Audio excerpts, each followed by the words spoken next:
Hello বন্ধুরা, বাংলা নিউজে আপনাকে স্বাগত। শুরুতে সংবাদের শিরোনাম, পরে বিস্তারিত জানিয়ে দেব আমাদের হাতে থাকা সর্বশেষ গুরুত্বপূর্ণ আপডেট বাংলা সংবাদ।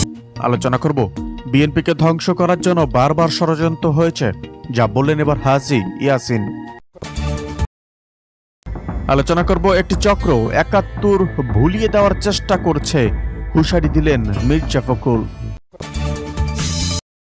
বিস্তারিত আলোচনা করব উত্তেজনার মধ্যে কুমিল্লায় পাশাপাশি স্থানে বিএনপির দুপক্ষের সমাবেশ।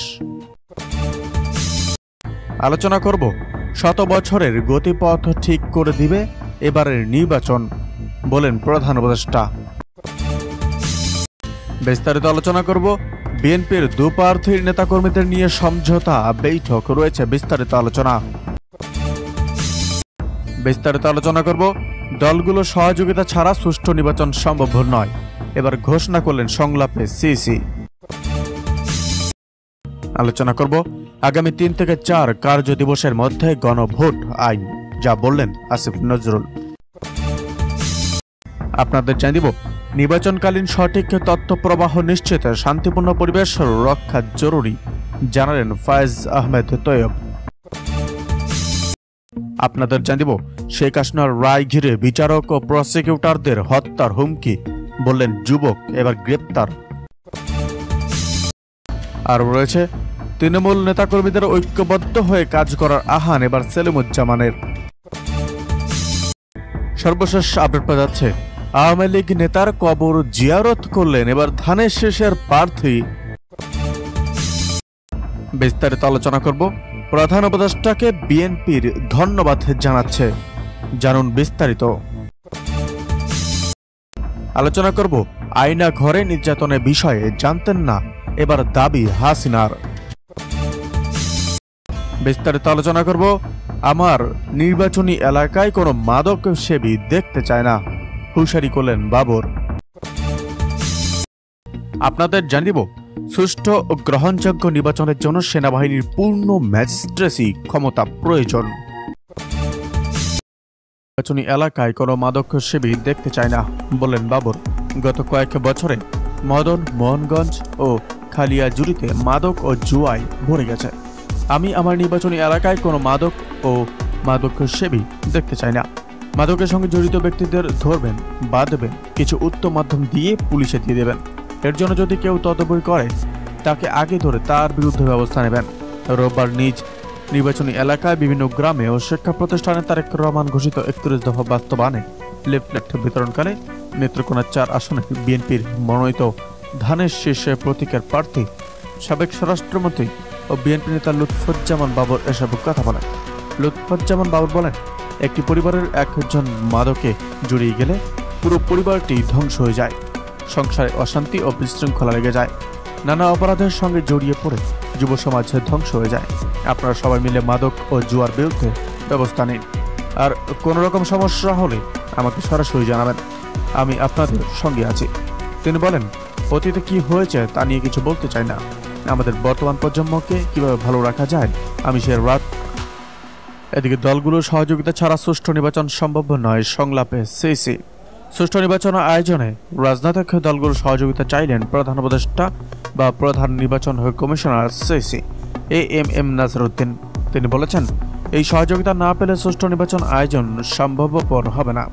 ত্রয়োদশ জাতীয় সংসদ নির্বাচনের প্রস্তুতি হিসাবে রাজনৈতিক দলগুলোর সঙ্গে সংলাপে একথা বলেন তিনি। আজ সোমবার সকালে রাজধানীর আগারগাঁওয়ের নির্বাচন ভবনে তৃতীয় দিনের প্রথম ধাপের সংলাপে বাংলাদেশের সাংস্কৃতিক মুক্তি জোট, বাংলাদেশের ন্যাশনাল আওয়ামী পার্টি, বিকল্প ধারা বাংলাদেশ, বাংলাদেশ কল্যাণ পার্টি, বাংলাদেশ মুসলিম লীগের অর্থাৎ বিএমএল নেতারা অংশ নেন। আমন্ত্রিত হলেও এদিন যায়নি বাংলাদেশ লেবার পার্টি। আগামী ফেব্রুয়ারিতে ত্রয়োদশ জাতীয় সংসদ নির্বাচন আয়োজনে নিজেদের প্রস্তুতি তুলে ধরে সিসি নাসিরউদ্দিন সংলাপের শুরুতেই বলেন, আমাদের তরফ থেকে একটা সুষ্ঠু নির্বাচনী পরিবেশ সৃষ্টির জন্য যা প্রস্তুতি গ্রহণ করার আমরা তা করে যাব। আমাদের নিয়ত একদম পরিষ্কার, আমাদের কমিটমেন্ট পরিষ্কার। যত ঝঞ্ঝা, যত স্লাইকন এবং বিভিন্ন প্রকার বাধায় আসুক না কেন, আমরা এটা মোকাবেলা করে একটা সুষ্ঠু সুন্দর পরিবেশ নিশ্চিত করার জন্য যত পদক্ষেপ নেওয়া দরকার আমরা তা নেব। এদিকে একটি রাজনৈতিক দল ধর্মকে হাতিয়ার বানিয়ে বিভ্রান্তি ছড়াচ্ছে, যা বললেন গায়েশ্বর। বিএনপি স্থায়ী কমিটির সদস্য গেশ্বরচন্দ্র রায় বলেছেন, একটি রাজনৈতিক দল ধর্মকে বেপরোয়াভাবে হাতিয়ার হিসেবে ব্যবহার করে জনগণকে বিভ্রান্ত করার চেষ্টা করছে। ঘরে ঘরে বেহেশতের টিকিট বিক্রি মতো প্রতিশ্রুতি দিয়ে মানুষকে ভুল পথে নেওয়ার চেষ্টা করা হচ্ছে। তবে এই জাতি 1971 সালের ঘটনা ভুলে যায়নি। যারা ধর্মের অপব্যবহার করে জনগণকে ঠেকাতে চায়, জনগণই তাদের প্রত্যাখ্যান করবে। আজ বৃহস্পতিবার সন্ধ্যায় দক্ষিণ কেরানীগঞ্জ থানার তেঘরিয়া ইউনিয়নের জিন্দাপির মাঠে নির্বাচনী প্রচারণায় অংশ নিয়ে প্রধান অতিথি হিসেবে বক্তব্য দিয়ে তিনি এসব কথা বলেন। গেশ্বরচন্দ্র রায় বলেন, ভোটারদের ভোট নিশ্চিত করতে একটি দল এখন কসম কাটানোর মতো পরিস্থিতি তৈরি করছে। এটি রাজনৈতিক দেউলিয়াপনার চরম প্রকাশ। যারা ধর্মের নামে মানুষকে ভয় দেখিয়ে বা স্বপ্ন দেখিয়ে ভোট নিতে চায়, তারা জনগণের সবচেয়ে বড় শত্রু। ধর্মকে রাজনৈতিক স্বার্থে ব্যবহার করা আরেক ধরনের প্রতারণা। 71-এও কিছু মানুষ ধর্মের দোহাই দিয়ে জাতিকে বিভ্রান্ত করতে চেয়েছিল। আজও একই ধারায় রাজনীতি চলছে, তবে জনগণ এখন অনেক বেশি সচেতন। তিনি বলেন, নিজেদের বেহেশতে যাওয়ার নিশ্চয়তা নেই, অথচ মানুষকে বেহেশতের আশা দেখানো হচ্ছে। দেশে সুষ্ঠু নির্বাচন নিয়ে মানুষ এখন আশাবাদী। জনগণ চায় গণতান্ত্রিক অধিকার প্রয়োগ করতে, তাই ধর্মকে ব্যবহার করে বিভ্রান্তি ছড়ালেও ভোট ঠেকানো সম্ভব হবে না। এদিকে প্রত্যেক নাগরিককে দেশের পরিবর্তনের অংশীদার হতে হবে। স্বৈরাচার ফ্যাসিস্টকে বিতাড়িত করার পর দেশের সাধারণ মানুষের মধ্যে যে বিশাল পরিবর্তন, প্রত্যাশা ও আশা আকাঙ্ক্ষা তৈরি হয়েছে, এটাকে যদি আমরা ধারণ করতে না পারি, তাহলে কোনো রাজনীতিবিদ ও রাজনৈতিক দলের ভবিষ্যৎ নেই। এমনটাই মন্তব্য করেছেন বিএনপি স্থায়ী কমিটির সদস্য আমির খসরু মোহাম্মদ চৌধুরী। তিনি বলেন, প্রত্যেকটি নাগরিককে দেশের অর্থনৈতিক, রাজনৈতিক কর্মকাণ্ড ও দেশের পরিবর্তনের সাথে অংশীদার হতে হবে এবং এটার বেনিফিট তার কাছে যেতে হবে। বিএনপির এখন যতগুলো কর্মকাণ্ড চলছে বিভিন্ন জায়গায়, আমরা কিন্তু একটা প্রশ্নোত্তর পর্ব রাখছি, অর্থাৎ রাজনীতিবিদদেরকে জবাবদিহিতার আওতায় আনার জন্য এটা করা হচ্ছে। বৃহস্পতিবার জাতীয় প্রেস ক্লাবে বাংলাদেশ ক্রাইম রিপোর্টার্স ইউনিটি ও বাংলাদেশ বেসরকারি বিশ্ববিদ্যালয় শিক্ষক পরিষদ কর্তৃক আয়োজিত এক আলোচনা সভায় তিনি এসব কথা বলেন। এ সময় আমির খসরু বলেন, আগামী নির্বাচনে বিএনপি যদি সরকার গঠন করতে পারে, ওই ধারণাগুলো আবার ফেরত নিয়ে আসবে। যেমন জিয়াউর রহমান যেভাবে দেশ চালিয়েছিলেন, সেটা ভিত্তিতে আমরা এখন সব কাজ করছি। আগামী দিনে স্বাস্থ্য খাত কেমন হবে, শিক্ষা খাত কেমন হবে, কর্মসংস্থানের জন্য কি হবে, পরিবেশের জন্য কি হবে, মহিলা ও শিশুদের জন্য কি হবে, সেই ফাউন্ডেশনের ওপর আমরা আবার আগামী বাংলাদেশ গড়ার প্রত্যয় নিয়েছি। ইতিমধ্যে আমাদের কাজ প্রায় সমাপ্তির শেষে। এদিকে জামাতের টিকিট বিক্রি করে না বলেন মিয়া গোলাম পরোয়ার।